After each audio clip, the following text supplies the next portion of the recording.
हम बात करेंगे बिहार के केवटी विधानसभा की। केवटी विधानसभा में फिलहाल बीजेपी के विधायक हैं और बीजेपी के विधायक मुरारी मोहन झा को एक फाइट का सामना करना पड़ रहा है। वहां के समीकरण भी काफी दिलचस्प देखने को मिल रहे हैं। हमारे साथ हमारे वरिष्ठ सहयोगी राकेश रंजन जी हैं। राकेश जी, केवटी विधानसभा के समीकरणों को किस तरह से देख रहे हैं और अभी तक जो चुनावी तस्वीर जो स्पष्ट हुई है, क्या वहां भी कोई त्रिकोणीय फैक्टर दिखाई दे रहा है?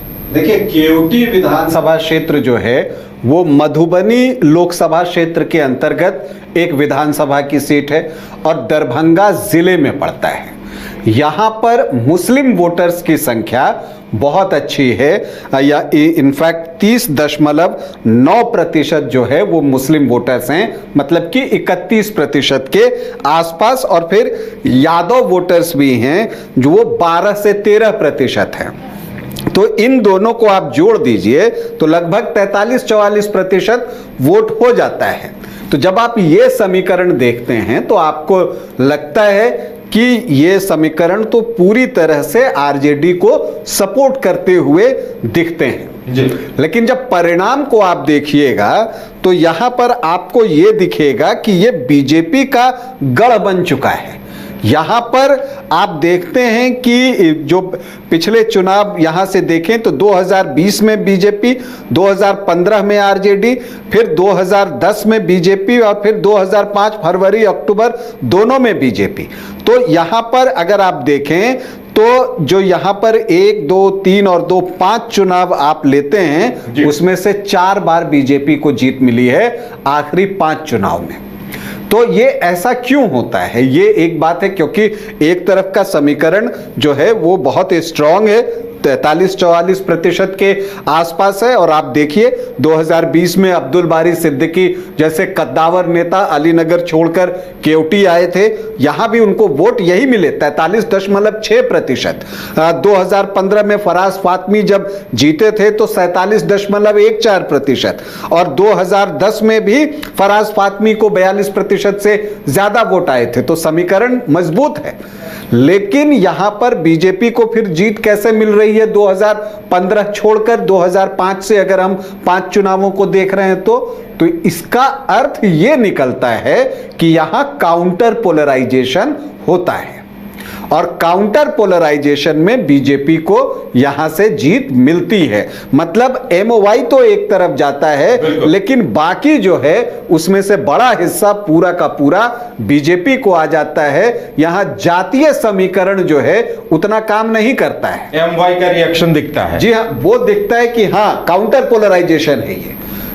और इस बार जो एक बात है कि यहां एआईएमआईएम भी चुनावी मैदान में उतर गया है। सीमांचल से निकलकर मिथिलांचल में एआईएमआईएम का प्रवेश हो रहा है, और केवटी से अनीसुर रहमान को असदुद्दीन ओवैसी की पार्टी ने चुनावी मैदान में उतारा है।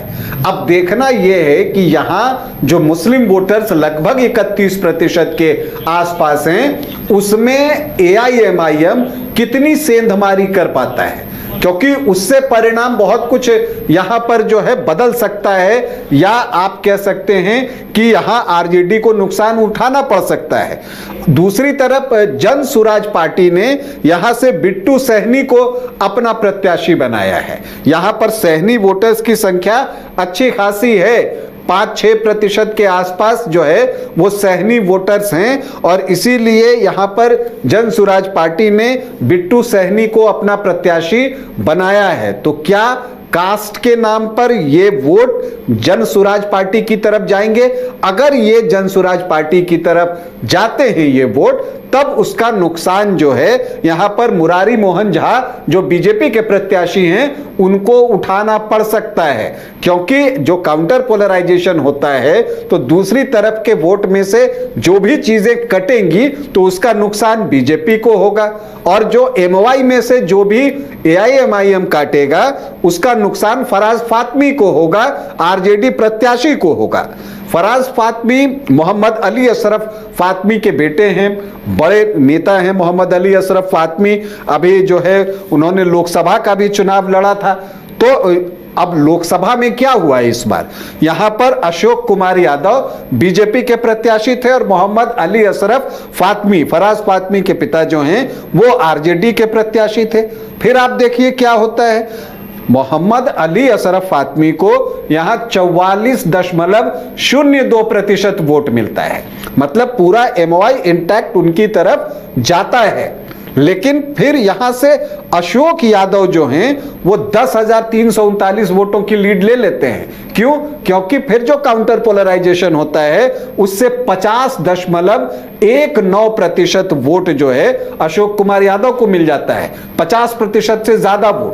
तो ये चीजें बताती हैं यहां पर कि यहां पर पोलराइजेशन हो रहा है। लेकिन जब आप केओटी को देखते हैं तो ये एक चीज और बताती है कि यहां कांटे का मुकाबला होता है, हार जीत जो है बहुत बड़े मार्जिन से नहीं होता है। 2010 में देखिए तो अशोक कुमार यादव जो कि अभी सांसद हैं मधुबनी से, तब यहां पर विधानसभा का चुनाव लड़ रहे थे तो उन्होंने फराज फातमी को सिर्फ 29 वोटों से पराजित किया था। और तब कांग्रेस के प्रत्याशी थे मोहम्मद मोहसिन जो कि 5.5% के आसपास वोट लेकर आ गए थे, 5,679 वोट।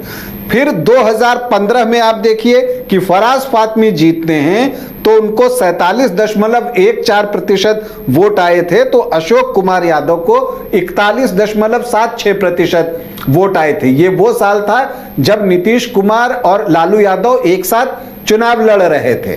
तब जो नीतीश कुमार की तरफ से कुछ वोट निकले तो जो एमओआई के अतिरिक्त आप देखिए तो 3-4% वोटों का इजाफा आरजेडी की तरफ हुआ और इसीलिए मार्जिन कितना रहा, 7,830 वोट।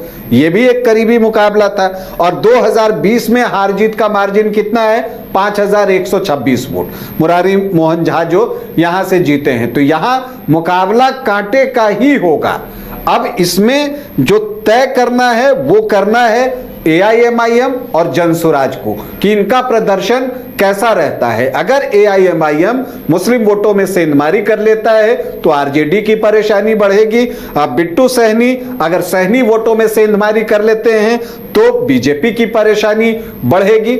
हालांकि ओवैसी पूरा जोर लगाकर चुनाव लड़ रहे हैं, इसीलिए वो बहुत ज्यादा सीटों पर चुनाव नहीं लड़ रहे। उन्होंने कहा कि जहां संगठन है, जहां हम मजबूती से लड़ सकें वहीं लड़िए।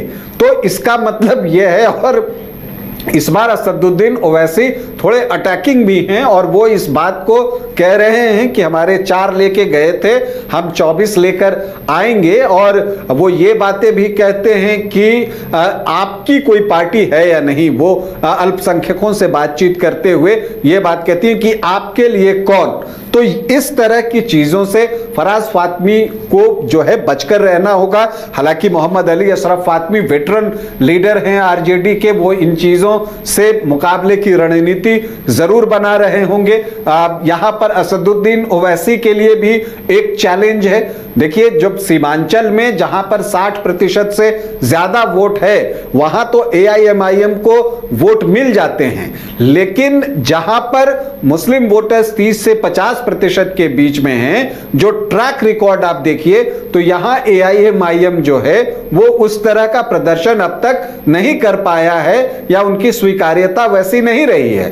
तो ये एक बड़ा चैलेंज है ओवैसी के लिए भी कि वो कैसे अपना वोट प्रतिशत इन क्षेत्रों में भी बढ़ाते हैं। तो कुल मिलाकर अगर आप देखिए, वैसे अगर आप जातीय समीकरण देखें तो जैसा मैंने आपको बताया कि एमओआई 43 से 44% है, मल्लाह 5 से 6%, ब्राह्मण यहां 11 से 12% है, राजपूत भूमिहार मिलाकर 3.5 से 4%, थोड़े बहुत कायस्थ हैं तो सामान्य जाति के 15 से 16%, लव कुश वोट 3.5 से 4%, धानुक यहां पर 3.5 से 4% है। मंगली लाल मंडल को आरजेडी ने प्रदेश अध्यक्ष बनाया है।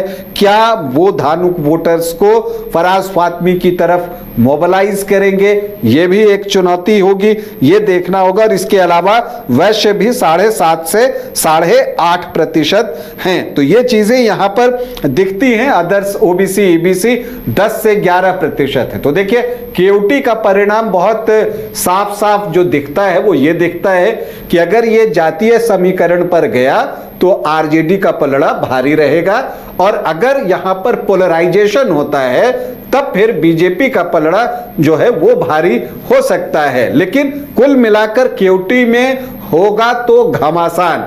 अब इस घमासान में कौन मारेगा मैदान, यह बताना फिलवक्त बहुत मुश्किल है। चुनाव जब चढ़ेगा तब फिर कुछ चीजें स्पष्ट होंगी, और वोटिंग वाले दिन लोगों के दिल में क्या है, वो किस आधार पर वोट कर रहे हैं, उसी से केयूटी का परिणाम निर्धारित होगा। चलिए, तो केयूटी का परिणाम भी काफी दिलचस्प होगा और वहां के समीकरण भी कोई ये नहीं कह सकता कि कौन भारी पड़ेगा और कौन किसके समीकरण किस तरह से, किसकी मौजूदगी किसको प्रभावित करेगी, ये देखना दिलचस्प होगा। तो हमें भी इंतजार रहेगा अब नतीजों का, कि देखने वाली बात ये होगी कि कौन किस पर भारी पड़ेगा। फिलहाल इतना ही हमारे साथ, और आप देखते रहिए न्यूज़ 22 को।